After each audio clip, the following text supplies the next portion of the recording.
So we're just going to take some time here and record some unscripted thoughts on the ending of Guild Ball by Steamforged Games and kind of a post-mortem of this game. Now, in all fairness, this isn't something that shouldn't surprise anyone that's been playing Guild Ball for the past couple of years. And I've been playing since Season 1 and supporting the game all throughout that time.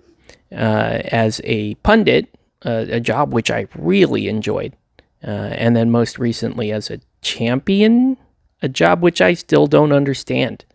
So we're going to talk about Guild Ball here, and it being just such a wonderful game. I really do think that it's a wonderful game. In fact, I think this is almost kind of a cautionary tale, if anything, as far as what to do when you do have that really well-designed balanced game with a low cost of entry, easy to learn, difficult to master. Not to mention a game with deep, immersive lore, which is very fun to read. And finally, just a fantastic community. Definitely one of the best communities that I've been a part of in my nearly 30 years of being in the miniature gaming hobby. So what went wrong? I mean, if this game had so much going for it, and in my opinion, guys, I really felt it did. You guys may have heard me say this on stream many, many times, that I feel like Guild Ball is arguably the best designed game out there. One of the best, basically standalone experiences you can get in miniature gaming. Painting individual models that are characters that you care about and putting them on a board and playing against another player in really what is one of the most ultimate tests of skills as far as miniature games are concerned. And I think few would argue that point. This is by far one of the best pure competitive experiences you can get in miniature gaming, pound for pound. And the game was designed that way, and the game is to be enjoyed that way. And me not being a competitive gamer, I'll say a retired competitive gamer by the time I rolled around to Guild Ball, it was a refreshing change because I'd been playing so many different games on a more casual level. And I think I was ready to play a competitive game again, but not in the negative competitive sense that I used to play other games, like not being a jerk. In fact, one of the things that was so absolutely wonderful about Guild Ball was the fact that often the best player in the room was also the coolest player in the room. And that's an important thing. The Guild Ball community was just passionate about getting every player better, getting every player to understand the game on a deeper level. And the best players in the world they went far and above what is expected. They went out of their way to help the rest of us learn how to play this game. That has to stand for something. And that is super important to the identity of Guild Ball. But I do see how getting what you want out of a game can often be bad for that game. So before I go into that point, though, I think it's important to note that there were so many other factors at play here that it's really unfair for anybody, Steamforged included, to single out, one particular factor over, probably the half a dozen to dozen factors that really went into what landed this game in trouble and then ultimately canceled. So, yes, it is true that in miniature games, and let's just be real here, guys, in miniature games, balance really isn't the most important thing. And I've learned that not only in Guild Ball, but I also learned it in a game called Relic Knights 1.5, where it really just boiled down to the better player is just going to win. They're just going to win. And when we're playing these games, we often say, oh, I need it to be balanced. I need the outcomes to be fair, and I need them to make sense. Okay, well, when we get that, it is just going to be true that for new folks coming in, playing against experienced players that they're just going to get stomped because you're flat out better at the game. I look at Guild Ball almost more like sport, like pure sport, right? Like I could play basketball for 25 years and I can train, since the time I'm 5 years old.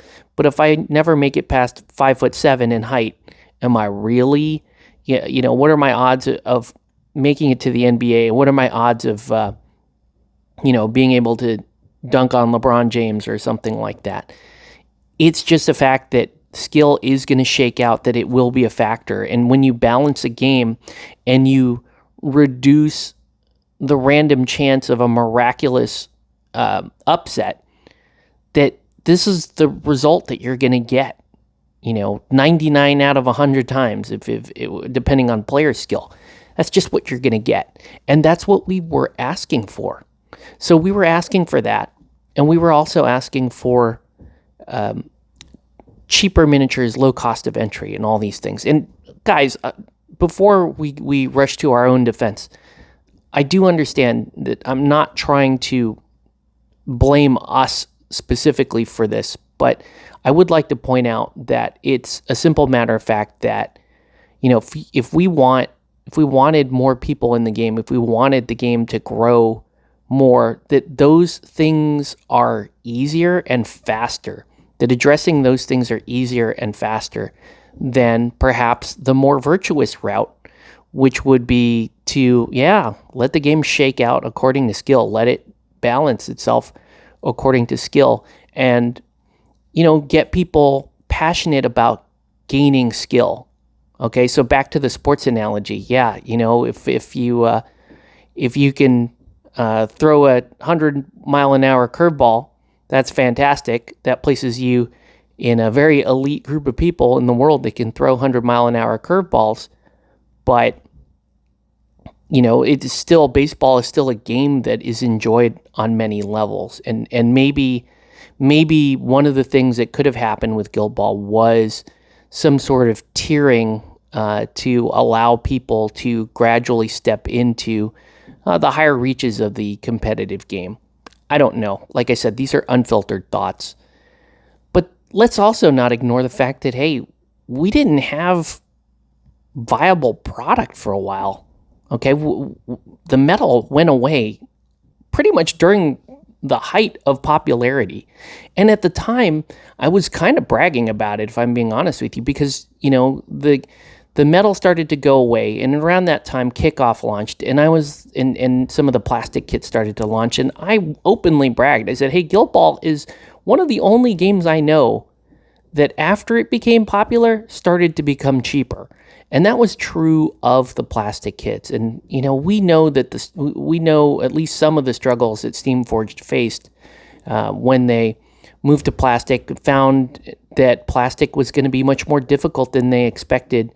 And then they made the decision to move to resin and found that decision to be equally full of challenges as well. So, guys, we can't just blame good players in a competitive environment for that. We can't just only blame lack of supply. But hey, let's call it out, right? Let's call a spade. That was a reality for most of us for, I want to say at least the last 2+ years of playing Guild Ball. That supply side issues was a real thing. So there were a number of things that went into this. And I don't want to get into the blame game. I want to look at this post-mortem, but I want to take the learnings from it. I think that's the most important thing. I want to take the learnings from this game ending from an official standpoint. And I also want to express gratitude for just everybody that's been a part of the process. Myself as your meager volunteer here, and also one of the smaller voices on the internet. I never did a podcast with the other Guild Ball kids. I'm not, my channel isn't specifically known for Guild Ball, but it's been a passion of mine. And locally, at least, I do consider myself to be one of the, pivotal people locally to have gotten this great game out in front of as many people as he could, and nurture and help grow an overwhelmingly awesome community of people around this game.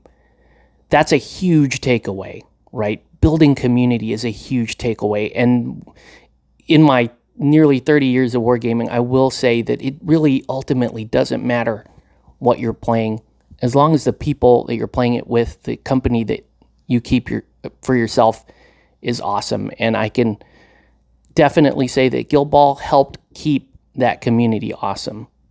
To have such a great, clean, wonderful game with awesome minis and the talent around the fluff and the rule set, and again, and our community leaders, our pundits, like there's a lot of gratitude that owed there for pundits. Man, pundits, keep your heads up, man. I love you guys. I wore the green with you. I never ended up getting an orange shirt, but hey, kept the green. Still got my pundit templates and all that. So hey, keep your head up, guys. Good job. Thank you so much for everything that you've done. But that's what I want to look forward to. So what does the future hold for Guild Ball? Does it become a Blood Bowl that like a lot of people are predicting? I don't know. I mean, I think the challenges are different in this day and age. One of the advantages is we're in a market where we can make rules and miniatures kind of willy-nilly, and it's a great market for that. One of the downsides is that the market is rather saturated with sports games, and so we're up against some tough competition, and we still face some of the same issues that Guild Ball did, getting new players involved in the game. It's just going to be a very, very slow process without good means of inducting people into this community and really getting them to play and understand and appreciate the game on a passionate level. I don't know what that means. I don't know what it means for me in my own community here. We're talking about other games that we can play, which, it feels like settling in some regards, but hey, at least there's some of these homes are pretty stable, and there's something to be said about, supporting your local and making sure that you can buy something every week or every month, or, as you can afford from your local hobby store. They obviously need us right now. And it's always been very close to my heart to support my local, especially my local Comic Quest. I love you guys, you know that, and I'm always doing everything I can just to make sure that you guys are successful. Because when you're successful, I'm successful, and my success is this community of gamers that we have, and just having a good time with my friends and enjoying a deep and wonderful hobby that we have. So I don't want to get salty. I don't want to. I'm posting memes, and let's have a good laugh at those. But I don't want to get salty or anything like that here. I've got plenty of streams. We can do that on my live streams. It's fine. But here, I just wanted to collect these thoughts and move forward. Sometimes doing things for customers can get very challenging, very tricky, and sometimes giving them what they want can sometimes be bad. Sometimes we do need to understand, like, hey, there needs to be some randomness in a game if we want to have casuals. Or sometimes we need to just understand, is that who we are? Is that, what this hobby is becoming? And that's a deeper conversation about, the obsessive nature of gamers, the way that we get into things in such a deep and intricate manner, and how sometimes that can be very off-putting, especially to a company that wants to grow and include as many people as possible. There are good sides and bad sides to those intentions, and let's be real about it. Let's be honest about it. So that's kind of where I'm at with this, and I'm very grateful for all the memories, and I'm so overwhelmed by all the support I got from people contacting me today and just expressing, their sorrow, but also their support. Such a big deal, and just want to thank you guys for everything that you do. And hey, I'm still gaming, I'm still playing, and I'll still be out there. So thanks everyone for watching, and we will catch you on the next one.